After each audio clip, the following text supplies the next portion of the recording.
रोहन और सिया की अनमोल दास्तान। एक छोटे से गांव में जहां सूरज की किरणें हर सुबह पेड़ों से होकर आती थी, वहां रोहन और सिया रहते थे। वे बचपन से ही पक्के दोस्त थे, हमेशा एक साथ खेलते और हंसते थे। वे घंटों बातें करते, अपने सपनों और रहस्यों को एक दूसरे के साथ साझा करते। सिया को रोहन की कहानियां सुनना पसंद था और रोहन को सिया की हंसी। जैसे जैसे वे बड़े हुए, उनकी दोस्ती और गहरी होती गई। स्कूल के दिनों में भी वे हमेशा एक दूसरे के साथ रहते, चाहे वो होमवर्क में मदद करना हो या शरारतें करना। टीनेज में कदम रखते ही उनके बीच एक नई तरह की समझ विकसित हुई।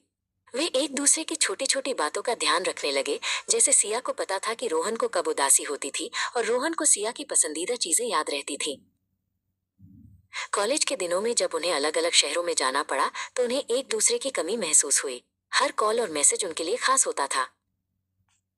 एक दिन छुट्टी पर घर लौटते हुए रोहन ने सिया को देखा। उस पल उसे लगा कि उसकी दुनिया में कुछ बदल गया है। सिया सिर्फ उसकी दोस्त नहीं थी, वो कुछ और थी। सिया ने भी महसूस किया कि रोहन की आंखों में अब कुछ अलग चमक थी। उनकी पुरानी दोस्ती में अब प्यार की एक नई परत जुड़ गई थी, जिसे वे दोनों महसूस कर रहे थे। एक शाम चांदनी रात में वे अपने बचपन के पसंदीदा पेड़ के नीचे बैठे थे।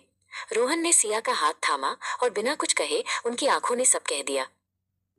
उस पल उनकी दोस्ती प्यार में बदल गई। ये एक ऐसी कहानी थी जो बचपन से शुरू हुई थी और अब एक खूबसूरत रिश्ते में बदल गई थी।